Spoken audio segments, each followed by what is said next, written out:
Hello everyone, welcome to R S Agarwal official. तो friends, my name is Varun Sharma और आज हम क्या बात करने वाले हैं आपके पीरियोडिक क्लासिफिकेशन ऑफ एलिमेंट्स के प्रीवियस ईयर क्वेश्चंस की। देखिए, ये जो प्रीवियस ईयर क्वेश्चन जो मैं आपको कराते आ रहा हूं, अभी हमने कितने टाइम से कर रहे हैं सारे क्वेश्चन ना, ये क्वेश्चन आपके एग्जाम पॉइंट ऑफ व्यू से काफी इंपॉर्टेंट है क्योंकि बेटा सीबीएसई का नेचर रहा है। सीबीएसई वाले पता क्या करते हैं, वो नए क्वेश्चन इन्वेंट करने की नहीं सोचते। वो कहते हैं जो भाई पिछले पूछा हुआ है ना, वो पीछे क्वेश्चन पूछा हुआ है, उन्हीं को उठा के आपका यहां दे दो और थोड़े बहुत उनके अंदर चेंजेस कर दो। तो थोड़े बहुत चेंजेस करेंगे तो मतलब आपको अगर ऐसा क्वेश्चन मिला तो आप लोग कर पाओगे ना आराम से इजिली। तो अभी मैं कह रहा हूं कि नोटबुक निकालो, पेन निकालो और नोट डाउन करते चलना मेरे साथ में और क्वेश्चंस को समझते चलना। तो फर्स्ट क्वेश्चन क्या कह रहा है आपसे, कह रहा है कि भैया एक एलिमेंट है जिसका एटॉमिक नंबर कितना है, 11 है। ठीक है, क्या निकालना है, उसकी वैलेंसी निकालो, बताओ कि वो मेटल है कि नॉन मेटल, और बताओ कि अगर उसका फॉर्मूला फॉर्म करना हो आपके एक Y के साथ जिसका एटॉमिक नंबर 17 हो तो क्या बनेगा, जस्टिफाई भी करो हर केस में। कितना भारी भरकम क्वेश्चन है।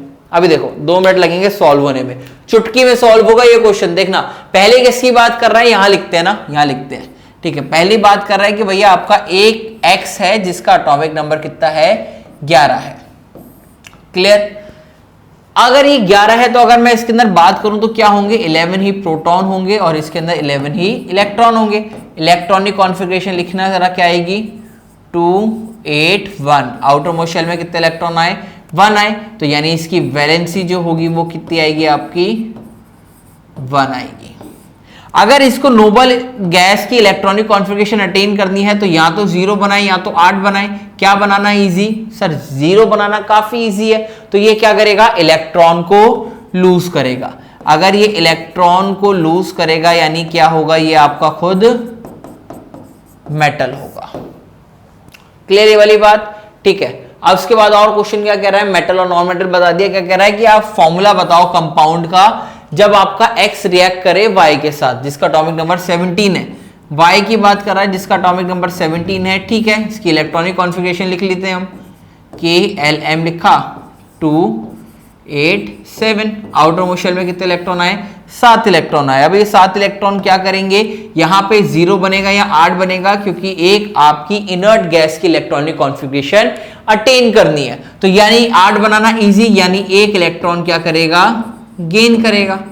तो एक इलेक्ट्रॉन अगर गेन करेगा यानी क्या होगा, नॉन मेटल। और X क्या था, मेटल। तो X की वैलेंसी कितनी थी, X की वैलेंसी कितनी थी, 1। Y की वैलेंसी कितनी थी, 1। क्रॉस मल्टीप्लाई, क्या फॉर्मूला बना, XY। समझ में आया कि नहीं आया। देखो कितना भारी भरकम क्वेश्चन लग रहा था, कितने चुटकियों में हमने सॉल्व कर दिया। समझ में आया। ऐसे ही क्वेश्चन आपको सॉल्व करने हैं। ठीक है, अगर पसंद आया क्वेश्चन तो लाइक जरूर करो, साथ साथ लाइक जरूर करते चलना।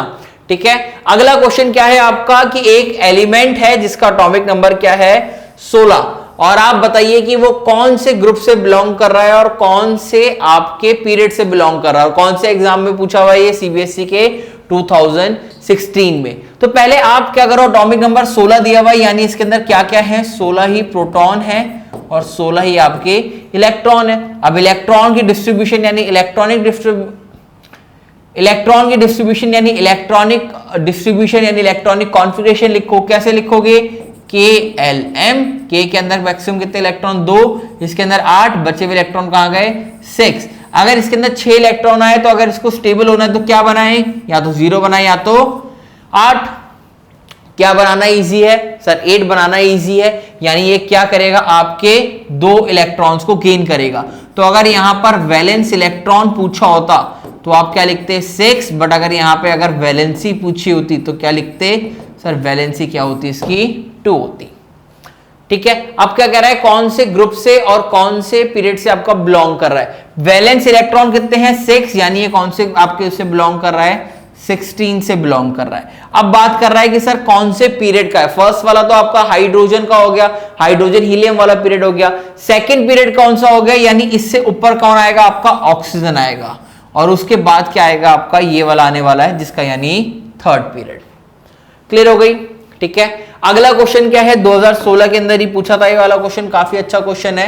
आपसे कह रहा है एटॉमिक नंबर 20 है, बताइए मेटल है नॉन मेटल है वैलेंसी है, फॉर्मूला ऑफ क्लोराइड बताइए और बताइए कौन आपका बड़ा है छोटा है। यही वाला क्वेश्चन आपके 2020 के अंदर ऑल इंडिया एग्जाम के अंदर भी रिपीट हुआ था।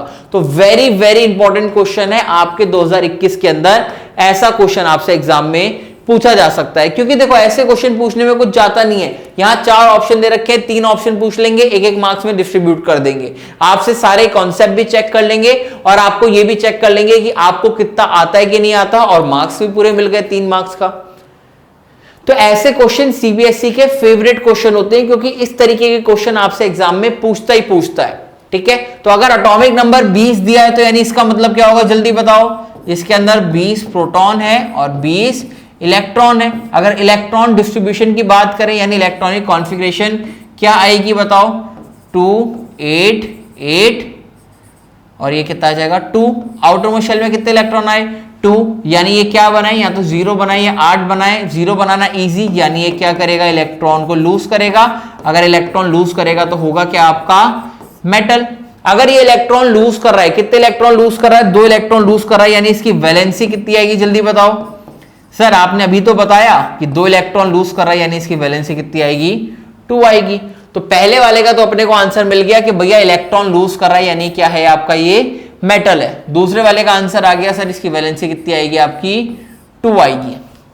अगला क्लोराइड का फॉर्मूला क्या होगा, बहुत सिंपल है। आपसे एलिमेंट कैल्शियम की बात कर रहे हैं, यानी कैल्शियम की वैलेंसी कितनी आई 2। अगर मैं क्लोरीन की बात करूं तो क्लोरीन का एटॉमिक नंबर 17 होता है, जिसकी वैलेंसी 1 आती है। अभी आपने पीछे मुझसे यहां पर देखा था, कहां गया आपका ये वाला 17 था, ये 17 क्या था आपका, क्लोरीन ही था। तो वैलेंसी कितनी आई थी इसकी 1। तो इस वाले केस में भी आपकी क्या आएगी यहां पर वैलेंसी 1। क्या करो, दोनों को क्रॉस मल्टीप्लाई करो तो क्या बन जाएगा, कैल्शियम क्लोराइड। तो ये आपका आंसर हो गया किसका, 3rd का। क्लियर। आप क्या कह रहे हैं कि कौन स्मॉल होगा कौन लार्जर होगा के से, अगर के की कंपैरिजन में, इसको आप नोट डाउन कर लो, मैं इसको हटा रहा हूं। ठीक है, हटाऊं, चलो हटा दिया। अब किससे बात कर रहा है, आपसे किससे बात कर रहा है, पोटेशियम से बात कर रहा है कि भैया ज्यादा होगा कि कम होगा। तो देखो पोटेशियम जो आपका होता है वो आपका इस साइड लाई करता है और कैल्शियम आपका इस साइड लाई करता है। तो कह रहा है कि कैल्शियम आपका बड़ा होगा कि छोटा होगा किसी कंपैरिजन में, आपके पोटेशियम के कंपैरिजन में। तो ये बात मैंने आपको बताई थी कि अगर आप लेफ्ट टू राइट की तरफ जाते हैं तो वहां पर आपका एटॉमिक रेडियस, एटॉमिक साइज, सब दोनों चीजें क्या करती हैं, डिक्रीज करती हैं। क्यों डिक्रीज करती हैं, क्योंकि आपके नंबर ऑफ प्रोटॉन्स इंक्रीज करते हैं जो आपके इलेक्ट्रॉन्स पे स्ट्रॉन्ग अट्रैक्शन लगाते हैं और आपके साइज को कॉन्ट्रैक्ट करते हैं। तो इन दोनों में से किसका साइज बड़ा आएगा, आपके पोटेशियम का आएगा कैल्शियम के कंपैरिजन में। कितना सिंपल क्वेश्चन था। ठीक है, और अगर मैं आपसे एक और बात यहीं पर बता दूं कि अगर हम टॉप टू बॉटम जाएंगे तो वहां पर आपका साइज क्या करता है, इंक्रीज करता है। क्लियर। ठीक है, अगला क्वेश्चन क्या है कि list the abnormalities in Mendeleev's periodic table which were removed by modern periodic table. Modern periodic table ने कौन सी आपकी ऐसी बातें थी जो आपने ठीक करी, किसके बारे में, मेंडलीव्स के बारे में। तो बहुत ही ज्यादा अच्छा कॉन्सेप्ट था। देखो मेंडलीव्स ने अपने लेवल पे काम बहुत अच्छा करा, बट वो फंस गया था कुछ चीजों में, और उन फंसी हुई चीजों का आंसर किसने दिया, आपके मॉडर्न पीरियोडिक टेबल ने आके दिया। तो कौन कौन से आंसर दिए उनकी हम बात करते हैं। तो पहली प्रॉब्लम क्या थी आपकी, ये वाली प्रॉब्लम थी। क्या थी कि यहां पर आपका कोबाल्ट है और यहां पे आपका क्या है, निकल है। तो हमने पूछा कि भैया आप बताइए कि यहां पर क्या चल रहा है। उसने बोला कि कोबाल्ट का जो हायर एटॉमिक मास होता है ना, उसको यहां पे, यानी कोबाल्ट जो था जिसका हायर मास था, क्या था, इसका हायर एटॉमिक मास था, इसको उठा के इसने निकल से पहले रख दिया। हमने पूछा क्यों रखा भाई, उसने कहा कि मेरा मन। हमने कहा भाई तूने स्टार्टिंग में हमसे बोला था कि निकल, और मतलब जो मैं अपने मॉडर्न पीरियोडिक टेबल लगाऊंगा वो किस बेसिस पे लगाऊंगा, इंक्रीजिंग एटॉमिक मास, और तू अपने ही लॉ को यहां वायलेट कर रहा है। तो ये तो गलत बात हो गई। तो कहता है जी मेरे को तो इस चीज का आंसर नहीं पता। हमने कहा इसको उठा के हम तेरी लिमिटेशन में डाल देंगे। कहता है डाल दो, तो हमने उठा के डाल दी। क्लियर हो गई पहली चीज। तो इसका आंसर मॉडर्न पीरियोडिक टेबल ने क्या दिया कि भैया कोबाल्ट आपका पहले क्यों आता है निकल से, क्योंकि कोबाल्ट का एटॉमिक नंबर जो होता है वो आपका कम होता है एज कंपैरिजन टू निकल। क्लियर। चलिए अगली चीज की बात करें तो अगली चीज क्या थी, आइसोटोप्स के बारे में था। तो आइसोटोप्स की बात करते हैं, यानी आइसोटोप जिनका एटॉमिक नंबर तो सेम होता है, यानी उनका मास नंबर क्या होता है, डिफरेंट होता है। क्लियर हो गया। अब उसने क्या करा बेटा वहां पर कि जो आपके आइसोटोप्स थे उनको अलग अलग पोजीशन के ऊपर वहां पर रखना चाहिए था, बट उसने सेम पोजीशन पे रख दिया। क्यों?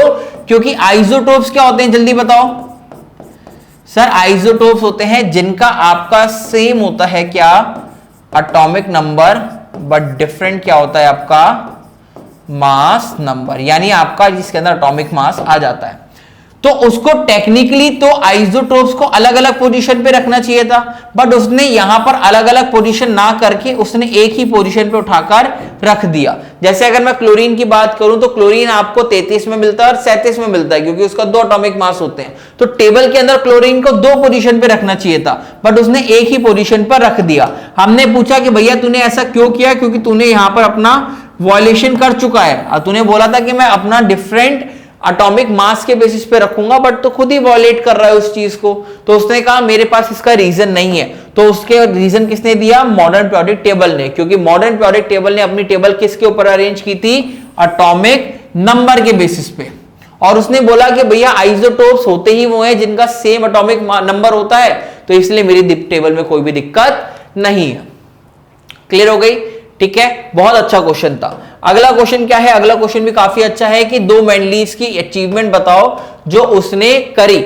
मतलब अब मेंडलीव के बारे में ये तो नहीं सीखते रहेंगे कि मेंडलीव की क्या क्या दिक्कतें थी, मेंडलीव ने कुछ चीजें भी अचीव करी। आपके एग्जाम में पूछ सकता है कि मेंडलीव की लिमिटेशंस बताओ, तो लिमिटेशंस मैंने आपको बता दी। अगर आपसे एग्जाम में पूछ ले कि मेंडलीव ने क्या आपके अचीव करा, यानी merits of Mendeleev periodic table, तो उसके बारे में आप बता सकते हो कि मेंडलीव पीरियोडिक टेबल क्या था, कि उसने इंक्रीजिंग नंबर में एटॉमिक मास के बेसिस पे उसने अपनी पूरी टेबल को उसने अचीव लगाया। और उसने क्या क्या करा, वहां पर कुछ डिस्कवरी बताई कि न्यू एलिमेंट डिस्कवर होंगे तो उठा के मेरी ही टेबल में रख देना। और जो जो एलिमेंट्स उस टाइम पे डिस्कवर हो चुके थे उनको उसने क्या करा, एक सिस्टमैटिक ऑर्डर लगाने की कोशिश करी। क्लियर हो गया, ठीक है। अगला क्वेश्चन क्या है कि name the element with atomic number 17। 17 का क्या क्या होता है, ये सारी बातें आपको यहां पर बतानी है। अभी तो बताया क्लोरीन जो होता है उसका एटॉमिक नंबर कितना होता है आपका, 17 होता है। इसकी इलेक्ट्रॉनिक कॉन्फ़िगरेशन क्या होगी, जल्दी बताओ, 287। आउटर मोस्ट शेल में कितने इलेक्ट्रॉन, 7 वैलेंस इलेक्ट्रॉन, यानी कौन से ग्रुप से बिलोंग करता है, आपके ग्रुप नंबर 17। एक और ऐसा एलिमेंट बताओ जो ग्रुप नंबर 17 से बिलोंग करता है। इसका आंसर आप मुझे कमेंट सेक्शन में देंगे, कौन सा बिलोंग करता है आपके 17 ग्रुप से, ठीक है। दूसरी चीज क्या है आपका, अभी बताओ, चलो कमेंट सेक्शन में कब देंगे, अभी बताओ कि कौन सा आपका ग्रुप 17 पे बिलोंग करता है क्लोरीन के अलावा। जल्दी बताओ कौन कौन से होते हैं। और बहुत सारे आपको पता है, हेलोजन ग्रुप्स जिनको बोलते हैं, बहुत सारे आते हैं। एक एग्जांपल मैं आपको देता हूं, आयोडीन। इस क्लोरीन से ऊपर एक आता है, उसका नाम बताओ कौन है, कमेंट सेक्शन में अभी, ठीक है।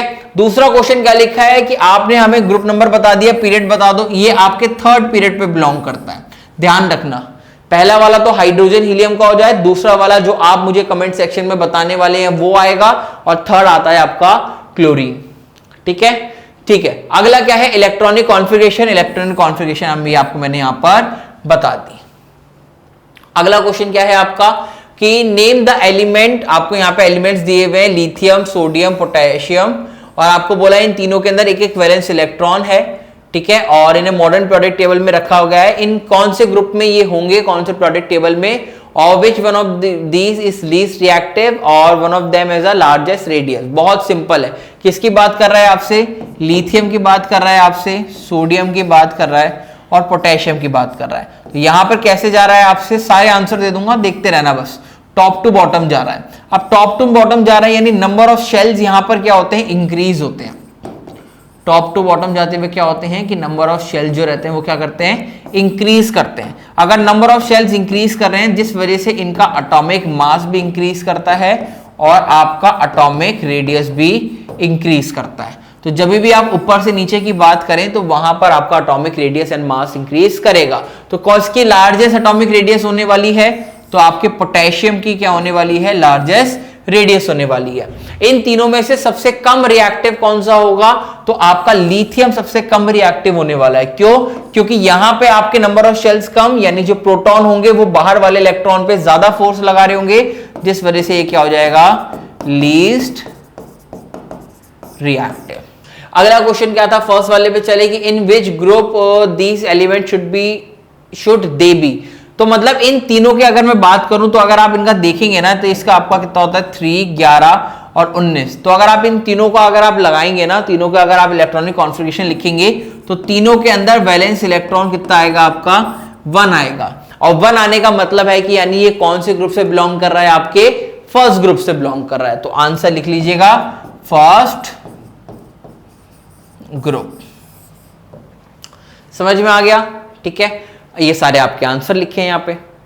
अगला क्वेश्चन लिखा है एलिमेंट एक्स है जिसका मास नंबर इतना दिया हुआ है, नंबर ऑफ न्यूट्रॉन्स आपको इतने दिए हुए, आप मुझे एक्स के बारे में बताएं। बहुत सिंपल है, देखो मास नंबर किसके इक्वल होता है? ध्यान रखना, number of protons plus number of neutrons. बहुत सिंपल है। और ये जो नंबर ऑफ प्रोटॉन्स है यही आपके क्या बनाते हैं? एटॉमिक नंबर बनाते हैं। तो और ये वाली चीज क्या बनाती है? आपकी एटॉमिक मास बनाती है। तो इन दोनों चीजों को याद रखना। क्लियर? अब क्वेश्चन सॉल्व कर लेते हैं। कितना दिया है? आपको मास नंबर दिया है 35, आपको नंबर ऑफ न्यूट्रॉन्स दिए हैं, आपको नंबर ऑफ न्यूट्रॉन्स कितने दिए हैं? 18। इसको आप यहां पे करेंगे तो कितना आ जाएगा? आपका नंबर ऑफ प्रोटॉन्स निकालने हैं तो नंबर ऑफ प्रोटॉन्स क्या आ जाएगा आपका? 35 में से 18 गया तो कितना आ जाएगा आपका? 17, यानी प्रोटॉन्स 17 आ गए। तो यानी इसका एटॉमिक नंबर कितना आ गया आपके इस वाले एलिमेंट का? 17। 17 एटॉमिक नंबर किसका होता है? आपको मैंने अभी बताया था, क्लोरीन का। और इसके पीरियड की बात कर रही है तो इसका पीरियड कितना आता है बेटा? 3rd पीरियड आता है। बताओ कितना अच्छा क्वेश्चन था। वेरी वेरी इंपॉर्टेंट है 2021 के पॉइंट ऑफ व्यू से आपके एग्जाम के लिए।